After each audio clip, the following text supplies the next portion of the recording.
we're talking a little bit more about some new material and new thoughts around the true impact that AI is going to have on your work. And thanks to just some of the velocity of the AI advancements we've seen, especially in the past few weeks, this is a question that increasingly business leaders need to start answering fast. For instance, Google's release of Gemini 1.5. We now have a model that can handle 1 million tokens in its memory, which is about 750,000 words. Google's working on systems that will reach 10 million tokens that they've at least publicly talked about. That's 17,000 pages of content. These systems are getting much, much faster, like we saw with Groq. And AI expert Ethan Mollick this past week really summed this up nicely. He said, speed and memory are both vital to making AIs more usable and powerful in the real world. Imagine feeding AI hundreds of pages of instructions on how to do something and then having it quickly do exactly that. In one experiment, he fed Gemini recently, this past week, thousands of pages of his work, and the tools summarized, understood, quoted from the work in literally less than a minute. He went on to say the advent of massive context windows gives AI superhuman recall and new use cases. He noted that this single use case would have taken human researchers days to do on their own. Really, the point here is we're hitting almost this inflection point where these tools are really going to have this insane, profound effect on knowledge work as we know it. And Paul, this is kind of a opportunity and warning that you've been talking about since day one of Marketing AI Institute, that business leaders must understand this technology and what it's capable of as quickly as possible. Now, on LinkedIn this past week, you actually gave a really cool example of how practically business leaders can start doing that. Could you walk us through that? Yeah, so first, a quick note on the Gemini 1.5. We talked about that, I think it was last week or the week before when they announced it. We're going to talk about some negative stuff with Google in a minute, but I want to say, like, the people I follow who have access to 1.5 are blown away by it. So the early feedback, like Ethan Mollick, who has access to it as a researcher, is just, they say it's mind-blowing, basically, of what it's capable of. And it does already seem to be as powerful as their Ultra model. So just keep an eye on Gemini 1.5. I know their whole naming conventions are super confusing. Honestly, like, we need like a checklist ourselves to just like reference back what 1.5 is versus Pro and Ultra, and I don't know. It's like wild. They're branding the stuff. But anyway, so the LinkedIn post you're referencing on the true impact AI will have on your work, it was one of those, like, I just got up Saturday morning and I had like 10 other things I needed to do, but it sort of like took over my mind.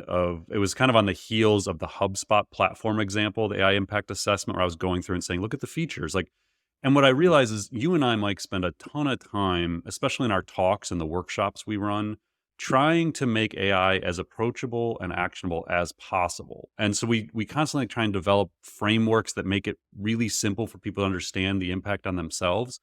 And so in this case, I was trying to show, like, listen, if you just take the thing you do all the time and just find ways to infuse AI, you're going to see success with it.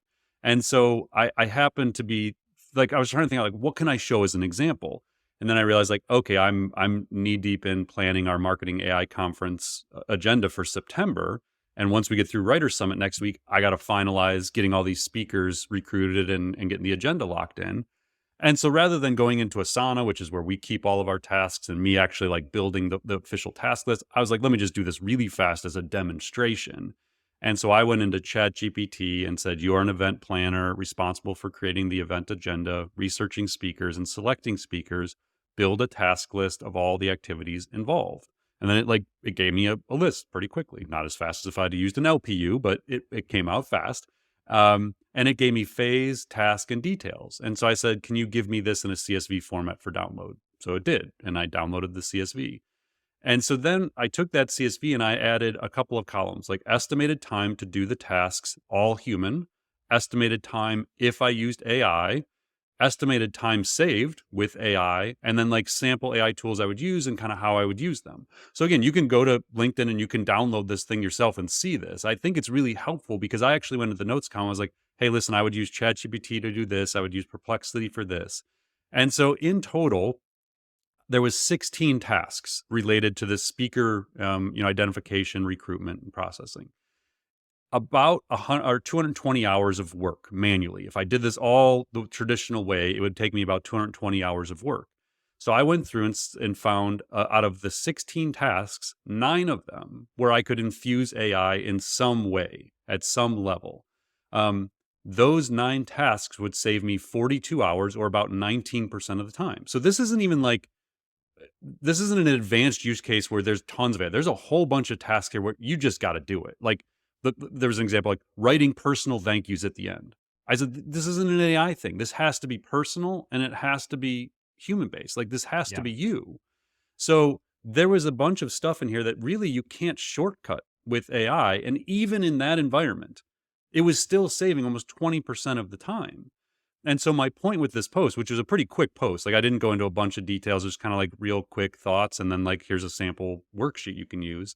My whole point was, if you want to find ways to apply AI, think about the projects, the tasks, the campaigns that you're already doing, and just do something like I did, where you go through and say, okay, which tools could I use at a task level to help me here? And my guess is you're going to unlock 20 to 40%. Like there's plenty of other things, Mike, you and I do, where I could have easily seen a 40% savings in time with Mm-hmm. AI. Again, it's hard to take the time out. For example, when I'm recruiting speakers for the main stage, I watch year round for people and I keep a list, a sandbox of potential speakers. When I go to actually recruit them, I will sit there and watch an hour video of their presentation to see what kind of presenter they are, to get their point of view on things.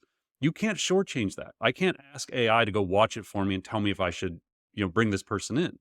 That agenda is the entire Maycon experience. Like if I bring in a crappy speaker, you don't have a great experience and you're not coming back. I cannot turn that over to AI. It might help me identify some people I don't know. It could help me assess maybe things they've written. But at the end of the day, I got to watch the video myself because it's on me whether or not they're a good speaker when I bring them in. So I think like one of the ways we teach in our applied AI workshops is like job description, Mike, where we'll have them go through like, what do Yeah. you do? What are the 20 responsibilities? And I think this is just kind of a continuation. It's like another way to look at it. Take the campaigns you run, the projects you're doing, and just find ways to infuse AI within these.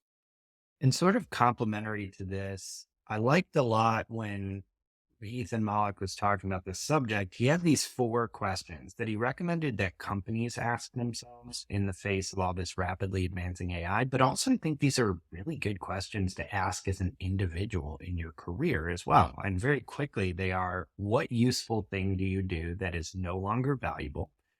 What impossible thing can you do now?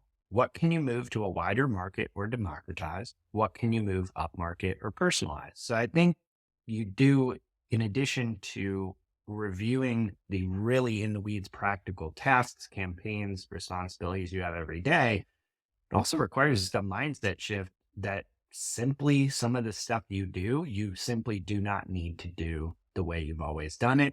And there may be better uses of your time than what historically you have been tasked with in your role or in your company or in your market. So I'm curious, Paul, like, what were your thoughts kind of on these questions? Anything you'd add to this? It kind of reminded me of that post I wrote the day that I saw Dolly 2. So when Dolly 2 came out in 2022, I wrote something where I basically was trying to grapple myself with the impact it was going to have on knowledge work and creatives. So my wife, again, if people don't listen to the show before, my wife is an artist. My daughter at 12 wants to be an artist. My son wants to be a video game developer at 10. Um, I'm a writer by trade, came out of journalism school. And so when I saw Dolly, I realized everything was changing. That AI was going to be creative, it was going to be able to think and understand and reason. All the things we thought was going to happen were happening. And so the post I wrote was trying to understand this and trying to help other creatives understand it. And so what I wrote at the time was, you have to come to grips with what will be lost, what will be gained, and when. And the what will be lost is like, what is the AI going to do that I thought I was uniquely capable of doing? What is the thing that kind of defines me as a person, as a professional, that at some point I have to accept AI is now able to do? And that's the hard part. the positive perspective is, but what am I now able to do I couldn't do before? How do I become a better artist? How do I, enhance my creativity? How to become more innovative? And then when is it going to happen to me based on this trajectory of AI capabilities? And so it fits really well with this AI agent conversation because I think there's going to be a lot of things in the next couple years that as knowledge workers and creative professionals, we have to come to grips with. AI is probably going to be better than us, or at least at human level, expert human level, in a lot of things that we currently think only humans are capable of doing. And that's, again, it's not like you and I aren't here cheering on AI agents saying, "Oh, I can't wait till they just take all the knowledge work from Right. us." We're realists of like, I don't see how this isn't the outcome, but we have time now to think about this. And so the and when part is AI agents are coming. When might be 12 months from now for some of you. It might be 3 to 5 years from now for others. It's just a matter of time, though. And so I think, like kind of like Ethan Mollick is saying, you got to kind of look at what are we going to be good at still? What is the thing we're going to be capable of? And let's start preparing for that moment. All right, let's dive into our rapid fire topics this week. First up, the social media site Reddit is going public, and its IPO filing reveals that it actually has some data sharing arrangements with companies, specifically AI companies, where it is licensing Reddit data to train their model. Reddit says that these deals are worth more than $200 million in total. They did not reveal, however, which AI companies are licensing data from its platform. Bloomberg had reported that a single, quote, large unnamed AI company had entered into a $60 million per year licensing deal. Now, all we can do is speculate here, but it is also worth noting that OpenAI CEO Sam Altman has an 8.7% stake in Reddit, which makes him the third largest shareholder of the company. So why is this such a big deal that AI companies are apparently licensing data from Reddit? Well, we've kind of known this. This is, I thought it was, isn't it Google that had the licensing deal with them?